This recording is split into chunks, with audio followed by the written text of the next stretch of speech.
Chapter 1. Intro. October 1st, 1992, Bucharest National Stadium. 90,000 people packed shoulder to shoulder under stadium lights, waiting for Michael Jackson to walk on stage. Dozens of television stations broadcast it live simultaneously to over 60 countries. Something close to 500,000 people were watching at that exact moment all over the world, all at once. But somewhere inside that crowd of 90,000, according to the story that has been quietly passed around online for years, something else was happening. 23 people never left that stadium alive.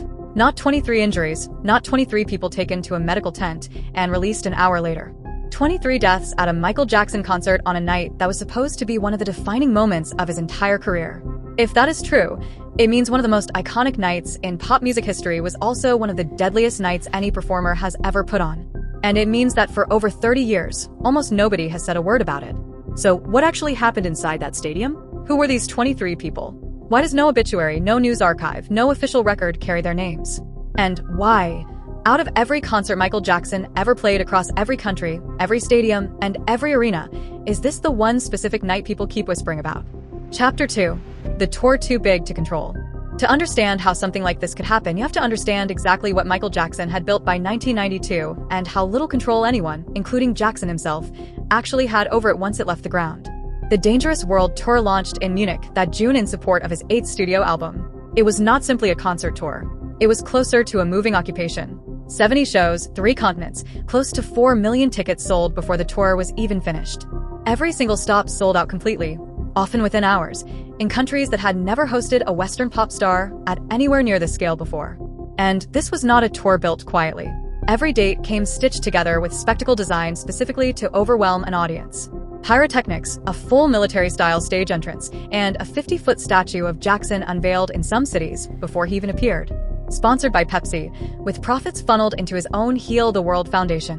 The tour was engineered from the ground up to be the biggest live event of the decade. Bucharest was the closing night of the European leg, the finale meant to cap the whole run with something unforgettable.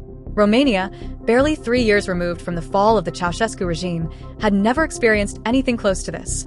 This was not a controlled arena show with assigned seating and metal detectors. It was a stadium built for football matches, hastily retrofitted to hold a global pop phenomenon in a country that had spent decades cut off from Western culture entirely and was now being flooded with it in a single night. 20,000 police officers were deployed to manage the crowd. 20,000. For context, that is a larger security force than most cities deploy for a natural disaster, mobilized entirely for one concert, one artist, one night. And there is another detail that made Michael Jackson concerts uniquely volatile, one that had nothing to do with Bucharest specifically. By his own admission, Jackson believed thousands of fans fainted at his shows on a regular basis. Audience members packed against barricades for hours in the heat, overtaken by adrenaline and dehydration, would go rigid, drop, and get passed hand over hand above the crowd toward waiting medical staff at the edge of the stage. Concertgoers from the Bad, Dangerous, and History tours have described watching it happen dozens of times in a single night. Some remember standing directly beside a first aid tent and watching a steady stream of bodies get carried in over the course of 2 hours.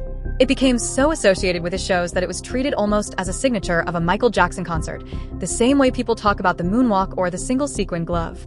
That detail is exactly what makes a story like Bucharest so easy to believe. When you already know that fans fainted by the hundreds at these shows, when you already know that 90,000 people were crammed into a stadium with a security force in the tens of thousands, in a country still adjusting to its first real taste of global pop culture, it does not take much imagination to believe that something somewhere finally went wrong. Crowd crushes at this scale are not hypothetical. They have happened before. They have happened since.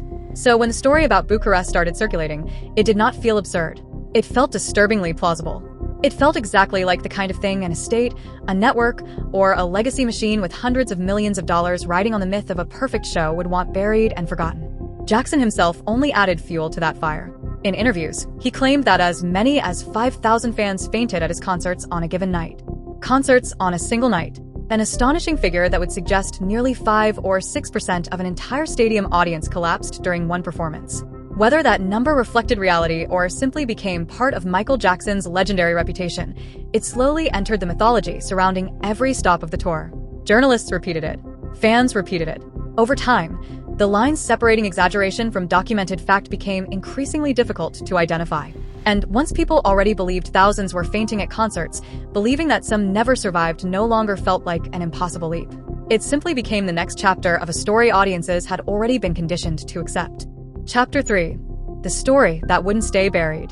For years, the claim survived quietly in forgotten corners of the internet. Anonymous blog posts, recycled screenshots, and articles with no identifiable author or verifiable source. Then, in November 2021, everything changed. Following the devastating crowd crush at Travis Scott's Astroworld festival in Houston, where multiple people lost their lives and hundreds more were injured, public attention once again focused on concert safety. During that wave of coverage, the old Bucharest rumor suddenly returned. This time it spread far beyond obscure websites.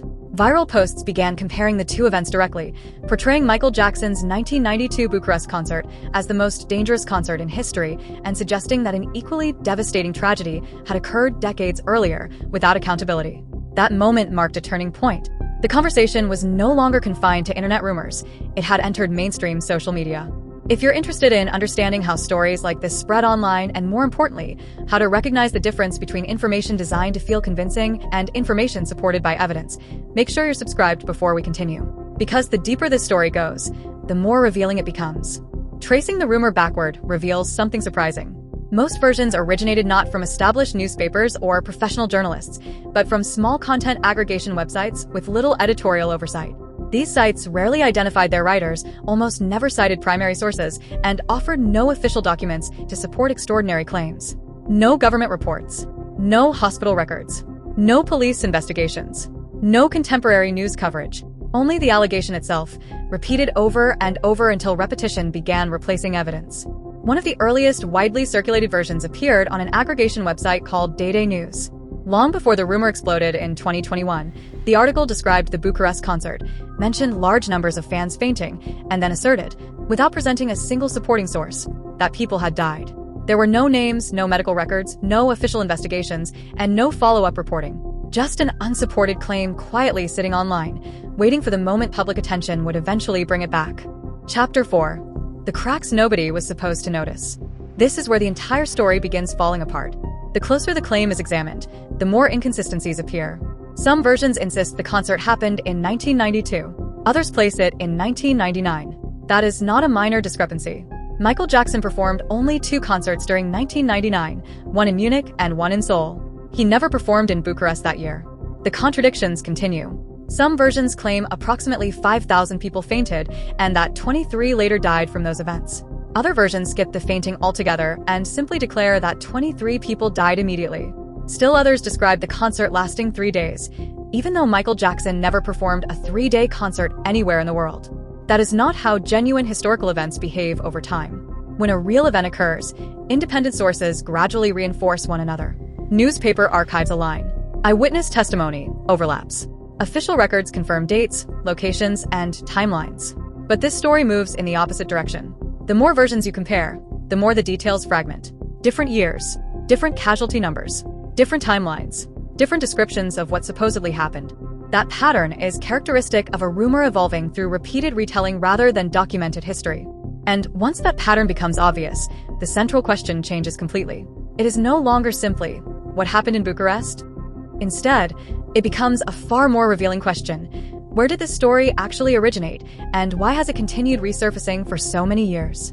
If a disaster of the magnitude described had truly taken place inside that stadium, it would almost certainly have generated extensive contemporary evidence. Television footage, newspaper reports, emergency records, eyewitness interviews, police documentation, or official investigations. The remarkable absence of those independent records is one of the strongest reasons many researchers remain skeptical of the claim. Not so much as a single verified glimpse of it ever appeared. Chapter 5. The documents that never existed. If 23 people had truly died at a Michael Jackson concert in 1992, there would almost certainly be a substantial documentary record.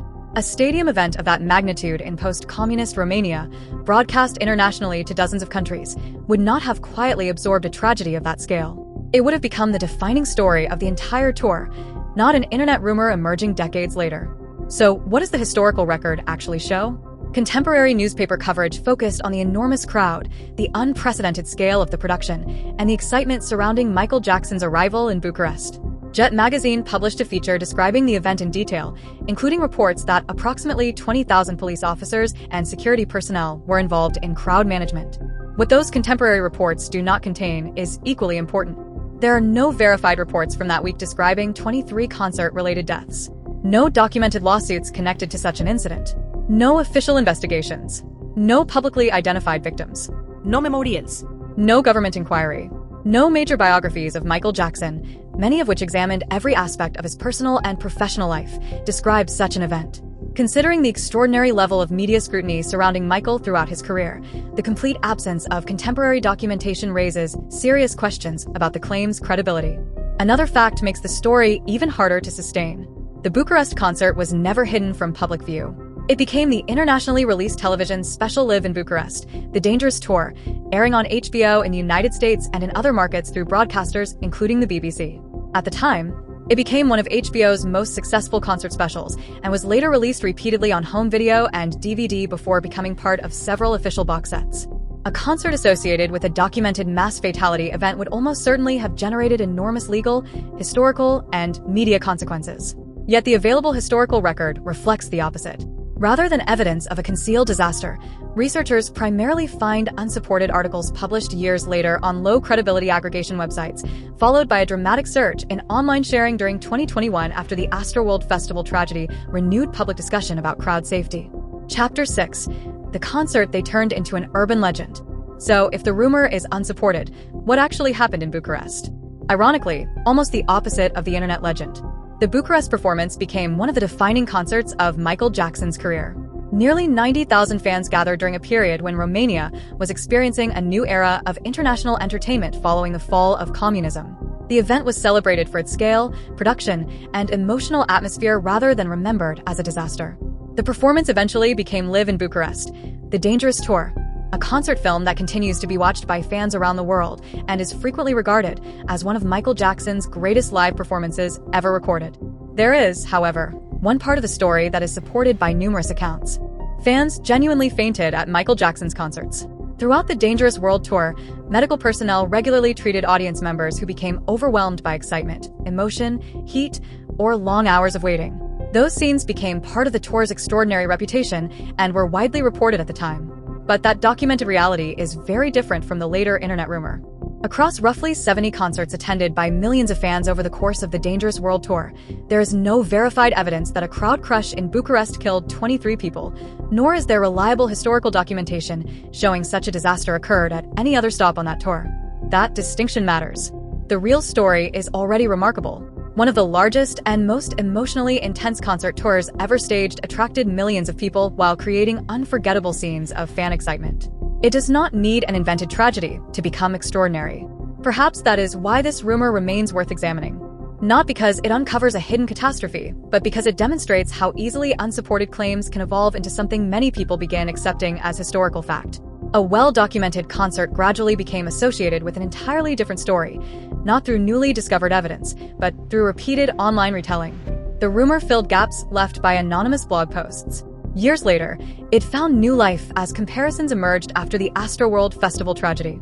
Eventually, repetition itself became mistaken for proof.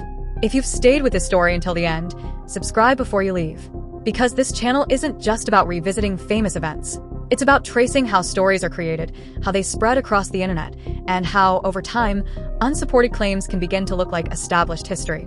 In the end, the greatest danger was never the imagined tragedy in Bucharest. It was how easily an unverified claim could circulate for years until many people accepted it without ever asking the simplest question of all. Where did the